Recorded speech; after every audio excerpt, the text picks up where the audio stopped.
तो जिसका था इंतजार आखिरकार वो आ ही गया, मेरा मतलब पार्ट 10। और हाँ, मुझे पता है कि आप इस पार्ट के लिए काफी देर से इंतजार करते हैं, तो बिना किसी देरी के चलिए शुरू करते हैं। पार्ट 9 में आप सबने देखा कि हमें एक फ्यूजन वॉरियर दिखाया जाता है जिसका नाम नाराको होता है, और वो गोकू को एक टाइम लूप में फंसा देता है, जिसे देख के जालामा कहता है कि अब तुम्हारा बेटा मरने वाला है। और नाराको ने जेनोसामा के पैलेस को एक डीमन पैलेस में बदल दिया होता है, और गोकू उस टाइम लूप से निकलने के लिए काफी ज्यादा कोशिश कर रहा होता है, पर वो वहाँ से निकल नहीं पाता। और गोकू को बचाने के लिए फिर वहाँ पे यामोशी आ जाता है, और आखिर में हमें दिखाया गया था कि वहाँ पे अचानक से ही गोकू बेहोश हो जाता है, और तभी वहाँ पे उसे किसी की आवाज सुनाई देती है। और अब आगे, और फिर हमें दिखाया जाता है यामोशी जो नाराको के उस पन से थोड़ा सा दूर गया होता है, और वो अपने आप को रोक के कहता है, क्या कहा तुमने कि मैं मरने वाला हूँ? ये तुम्हारी सोच है, तुम एक देवता को नहीं मार सकते। और तभी यामोशी नाराको के ऊपर अटैक करने के लिए पहुंच जाता है, और नाराको उसी टेक्निक का यूज करता है जो गोकू के ऊपर उसने कुछ देर पहले की थी। पर यामोशी इस चीज को भाप लेता है, और वो वहाँ से अचानक से ही गायब हो जाता है, और वो अपने ऊपर एक शील्ड लगा लेता है। और तभी अचानक से ही यामोशी नाराको के बिल्कुल पीछे आकर नाराको को एक पंच मारने में कामयाब हो जाता है, पर वो पंच नाराको का कुछ भी नहीं कर पाया होता। और नाराको कहता है, व्हाट अ फेलियर, तुम्हारे पास तो कोई ताकत ही नहीं, और तुम अपने आप को गॉड कहते हो, और वो भी पहला सुपर सैयन गॉड। और तभी नाराको यामोशी के बिल्कुल पास आ जाता है, और वो उसके कान में कहता है, मैंने सही कहा ना यामोशी। और यामोशी नाराको की स्पीड को देख के कहता है, आखिर ये मेरे बगल में कब आया? लेकिन रुको एक सेकंड, ये एनर्जी साइन, ये तो बिल्कुल उन 5 सुपीरियर बीइंग के जैसी है। लेकिन रुको, इनके साथ कुछ और भी है, बिल्कुल ग्रैंड प्रिंस जैसी एनर्जी। नहीं, ये लूसिफ की एनर्जी है, पर कैसे? क्या ये उनका फ्यूजन है? और आखिर मैं भाप क्यों नहीं पा रहा था? जालामा, आखिर यहाँ पे चल क्या रहा है? और फिर सीन शिफ्ट होता है, और हमें दिखाया जाता है जालामा जो यामोशी और नाराको की फाइट देख रहा होता है, और वो कहता है, तुम सैयन्स में सच में ज्यादा सब्र नहीं होता बार्डो। अब उस बेवकूफ को ही देख लो जो मेरी पूरी बात को सुने बिना ही वहाँ पे मौत के मुंह में चला गया। पर एक बात है बार्डो, यामोशी इतना कैपेबल तो है कि वो एक डिस्ट्रैक्शन की तरह काम आ सकता है, ताकि हम दोनों में से जाके वहाँ पे कैकारोट को कोई छुड़ा ले। और तभी बार्डो कहता है, ये बात तो तुम ठीक कह रहे हो जालामा, पर अगर ये बात उन तक पहुँच गई तो काफी कुछ गड़बड़ हो सकती है। हमने उनमें से सिर्फ एक को ही बुलाया है, पर अगर ये बात एटर्निटी को पता चल गई तो काफी ज्यादा तबाही मच सकती है। और फिर सीन शिफ्ट होता है, और हमें दिखाया जाता है गोकू जो उस अनजान शख्स की आवाज को सुन के कहता है, क्या ये तुम हो? पर तुम अभी तक जिंदा कैसे हो? और फिर हमें दिखाया जाता है वही अनजान शख्स जो अचानक से ही उस टाइम लूप में अपेयर हो गया।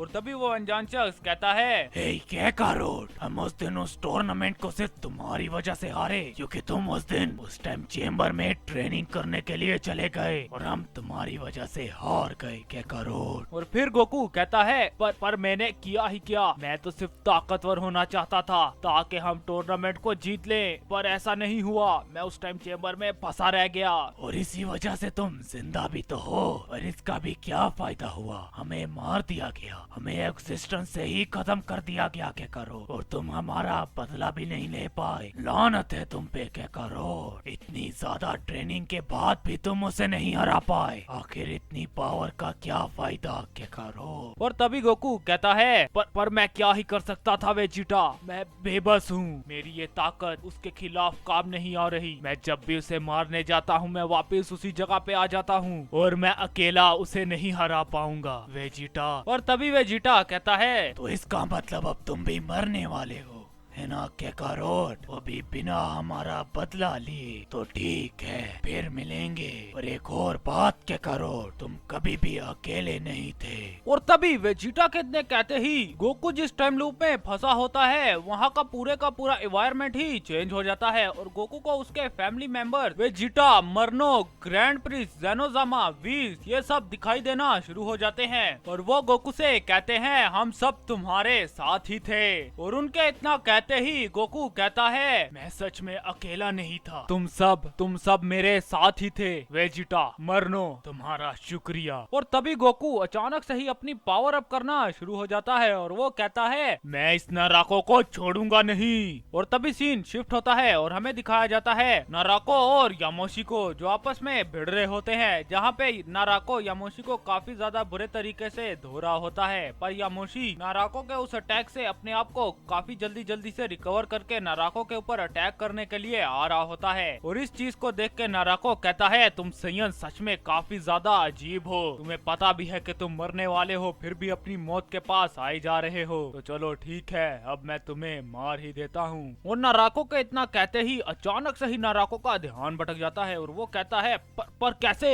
आखिर इसके साथ ऐसा कौन कर सकता है? और फिर हमें दिखाया जाता है नाराको के उस टाइम लूप को, जो अचानक से ही एक अजीब सी एनर्जी से घिर जाता है। और उस एनर्जी का इतना ज्यादा प्रेशर होता है कि यामोशी और नाराको अपनी जगह से ही हिल जाते हैं। और यामोशी इस चीज को देख के कहता है, क्या ज़ालामा ने इसी सैयन की बात की थी जिसे मुझे बचाना है? मुझे नहीं लगता कि मुझे इसे बचाना पड़ेगा, इसके पास तो मुझसे भी कई गुना ज्यादा एनर्जी है। आखिर ये सैयन है कौन? और फिर हमें दिखाया जाता है गोकू, जो पागलों की तरह पावर अप करना शुरू हो गया होता है। और गोकू की उस पावर अप की वजह से गोकू उस टाइम लूप को भी तोड़ देता है। और इस चीज को देख के ज़ालामा, बारडोग, यामोशी और नाराको काफी ज्यादा हैरान हो जाते हैं। और यामोशी और नाराको कहते हैं, पर आखिर इसके पास इतनी एनर्जी आई कहां से? और दूसरी तरफ हमें दिखाया जाता है बारडोग और ज़ालामा को, जो कहते हैं अब काफी बड़ी दिक्कत हो गई और अब हमें वहां पे जल्दी से जल्दी पहुंचना होगा। और फिर हमें दिखाए जाते हैं 5 एंटिटीज, जो गोकू की एनर्जी को देख के कहते हैं, मास्टर ये तो आपकी एनर्जी जैसा लग रहा है, और आखिर ये मोटर रैम से कैसे आ रही है? और तभी उनमें से एक उठ के कहता है, तो लगता है कोई फिर से आ गया जो मुझे चुनौती देना चाहता है, तो मैं इसे एक्सेप्ट करता हूँ और चलते हैं अब मोटर रैम्स की तरफ। और हम जा ही रहे हैं तो उन दोनों से भी मिलते जाएंगे, क्या कहते हो? जैसा आप सही समझे मास्टर। और फिर हमें दिखाया जाता है कि वो पांचों अचानक से ही वहाँ से टेलीपोर्ट होना शुरू हो जाते हैं। लेकिन तभी अचानक से ही वहाँ पे कोई आ जाता है और वो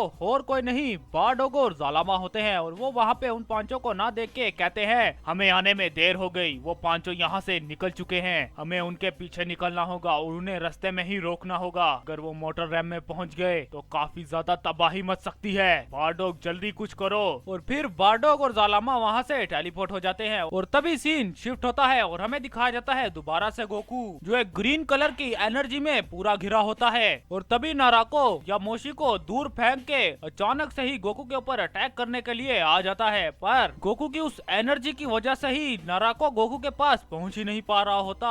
और फिर नाराको कहता है कि आखिर किस किस्म के हैं ये सैयन? पिछली बार उस अकुमा ने इस ताकत को पाया और अब इस सैयन ने, पर इस सैयन को नहीं पता कि इसके साथ आगे क्या होने वाला है। और फिर हमें दिखाया जाता है यामोशी, जो गोकू को उस एनर्जी में देख के कहता है, एक और सैयन जो उसकी ताकत को पाने में कामयाब हो गया, जैसा कि मुझे मास्टर ने बताया था। मास्टर अकुमा ने कहा था कि मेरे बाद भी एक ऐसा सैयन आएगा जो इस ताकत को पा लेगा और वो उस एटर्निटी को भी हरा देगा, और उसका अंत काफी ज्यादा बुरा होगा, वो अकेला उस यूनिवर्स में बचेगा। और फिर हमें दिखाया जाता है गोकू, जो ग्रीन सेराफिम का यूज कर रहा होता है, और वो नाराको की तरफ देख के कहता है कि मैं अब तुम्हें नहीं छोड़ूंगा नाराको। तो ये पार्ट यहाँ पे खत्म होता है। तो अगर आपको ये पार्ट अच्छा लगा होगा तो लाइक शेयर सब्सक्राइब तो जरूर से करके ही जाना। मैं नहीं जानता, बस हो जाना चाहिए, चाहे अपनी गर्लफ्रेंड से करवाओ या खुद करो। और अब मैं मिलता हूँ आपको इससे अगली वीडियो में, तब तक के लिए लाइक शेयर सब्सक्राइब जरूर से करके जाना। Bye bye.